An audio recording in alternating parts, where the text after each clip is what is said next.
Hey, this is Steve Good on the Coin Chat. Along with Yuri Cataldo. And we're cutting through the noise and misinformation to tell you what truly matters. And before we get into the episode, just one thing is that if you like our show, give us a like, give us a subscribe. We always appreciate a subscribe and a like because we're here to create lots of content and make you happy.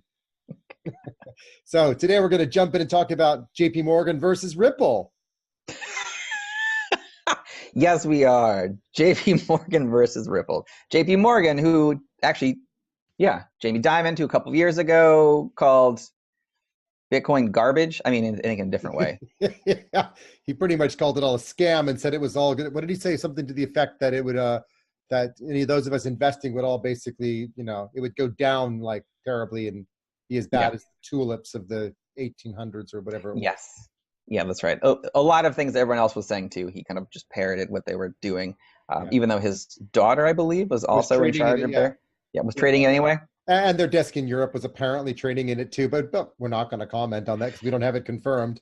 Nope, we don't. But you're right. So now here we are 2 years later, and they come up with their own JPM coin. Yeah. Or what they're calling their JPM coin, which is very interesting. It is. I've been doing my research on it, trying to figure out exactly what it does. And I think, as I said to you before we got on the show, I kind of think I worked out what it is in the simplest possible way. It's a redeemable coupon, meaning that it's a non-fungible item. It's unspendable. So I could send you, 1 million JPM coins if I had $1 million in my bank account. And in the process of sending you $1 million, you'd receive 1 million coins in your wallet. And those coins would just be, a redeemable coupon that says, hey, at some point in the future, if I want to send or receive more dollars represented by JPM coins, then I could buy and sell or send or receive them all I like any time of the day, night and day, weekends and evenings and all the rest, which is great because, people want to be able to do banking on the weekend and don't want things to be shut down. So this is for them. I mean, their website says it's all about institutional investors. It's all about a stable coin. And it's all about really transacting between parties within their own organization. And interestingly, it's really just North America in dollars because, one of the things you and I spoke about beforehand was, well, what happens if I'm sitting in Japan and I want to send somebody $1 million? And the answer would be, well, what if I send you, $100 million and there's not enough liquidity in the Japanese JPMorgan to back it? Right. So I think that's why they've just focused on one country first, because all the assets are there and it's really easy to say that the assets are backed because it's all contained within one country. I think it gets more complicated for them when they start doing intercompany transfers and having to make sure the assets are actually backed in the country where it physically sits. Right. So makes sense. For me, what they're doing is, so JPMorgan is implementing a blockchain to enable fast transaction using a coin to represent the transaction taking place, but in the background, the money may or may not have moved at all. It all could all be centralized in one place. And they're just like markers in your account that says, hey, you have 1 million coins. That means you have $1 million. Or you have 10,000 coins, therefore you have $10,000. And you can redeem these coupons for real cash at any point for withdrawal, or you can send these tokens or coins on to someone else at your leisure any time of the day or night. That's, to me, what they're trying to do. Very, very simplistic way to look at it, but certainly it's a logical starting point. It is. And they're not the only ones who are doing this. Apparently at the same time now, like Signature Bank has been working on one, HBC, Santander, and Banco Santander in Spain. Santander, that's right. Yeah. And Citibank tried it back in 2015 as an experiment and didn't roll it out. They did some experiments with it. So here's the thing. Why is everyone asking about, is this going to compete with Ripple? Well, because it's supposed to be what Ripple does. So Ripple is supposed to do the transaction of bank to bank.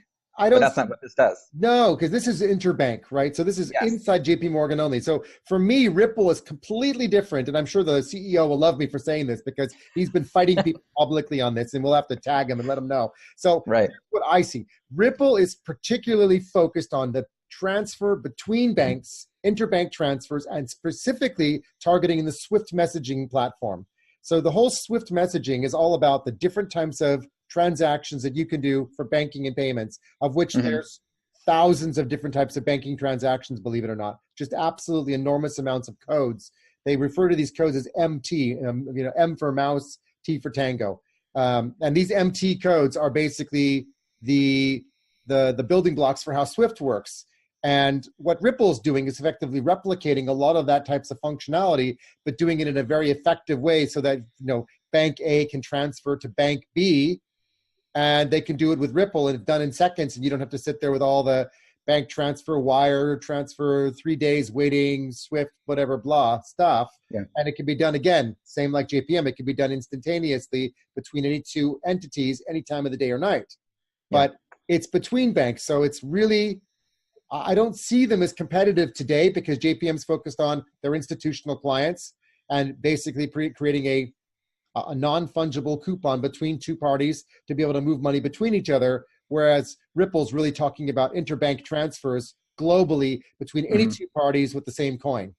Yes, but I do believe that it's good to have a little bit of, even though it's not real competition, some kind of at least perceived competition for Ripple, because it'll make them better. And it'll prove, like what's happening now, like that how much they are different and how much they're more efficient at this model than what the current banking system. So yes, so competition makes other teams better. So I believe this would help also increase what Ripple is doing and kind of make them more competitive. Yeah, I mean, when you talk about competition, what strikes me is that JPMorgan has put the banking sector on notice and said, look, guys, we're jumping into this to make our clients find it easier for banking transfers. And hey, anybody that wants to do fast transfers, get over to us because we're going to be able to do it before others. I think it's kind of like first to market competitive thing that's putting Bank of America, Citibank, Santander, Barclays, HSBC for both retail and private banking and asset management on notice and saying, hey, we're here. So we're going to make your lives easier, at least in North America for now, and eventually, internationally later. And good luck to all the rest of you guys who are just starting to figure this out. We've already done it. So I see it as more likely that that's what they're trying to do, is to play the game of raising their own profile. But clearly it's not going to be a coin. It's not going to be fungible in the sense of the true sense of spending it, not on an exchange. It's a stable coin because it's basically a dollar. It's nothing else. Yeah. Yes. And so they have come out with their chief researcher has already come out and said that it's a test.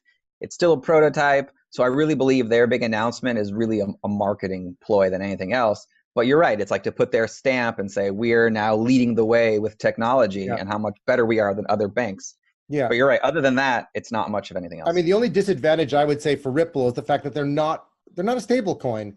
And, everyone's always speculating about it going up and going down. And, and to be fair, they have so many coins anyway that it does create a huge amount of stability in the coin. It doesn't move a lot generally, not like other coins where, some coins are going up, 50% on the day or 200% in a week. I mean, that's certainly not generally the way Ripple trades, simply because there's so many of them that you just have to trade a lot of it to make it move. But, but that being said, that is probably the downside risk to Ripple, is the fact that if interbanking transfers are taking place, you want that coin to be valued at whatever the transfer value was and not lose money in between. But then again, quick transfers that are done within a short period of time probably won't impact that. And they've already proven their case by doing some stuff between Japan and Thailand's banking systems. They've done some stuff, I believe, with who was it? There was a couple of other big banks, bigger brand name banks that have done things and proven it. So they've got 200 different banks right now using their system. Right, exactly. And generally, I mean, they're very focused on Swift and Swift messaging, which is an old, sorry to say, archaic, by technology terms, unevolved environment that just needs to progress. And if Ripple can do that, then +1 for crypto and blockchain delivering some value to the banking sector. Yeah, exactly. Excellent. So cool. So thanks, JPMorgan, for scaremongering and then for announcing the coin that you decided to announce, which probably also had an impact on the Ether and Bitcoin going up, by the way, also around the same time as the Chinese New Year. So we thank you and the Chinese for all joining in together to get crypto back into making crypto great again. And hopefully it will stay that way. Exactly. Great. All right. Well, thanks everybody for listening in to the Coin Chat with Yuri, Cataldo, and Steve Good. We're always here to tell you what's happening in the world of crypto. Don't forget to give us a like and a subscribe, or just hit that little bell, and don't forget to let us know that we're, don't forget to let us know. Don't forget to hit that, what am I trying to say? Hit the bell. To like us, exactly. Like, subscribe. So you know that we're back with another episode. Yes. Always having a bit of fun. Anyway, to the moon. Until next time.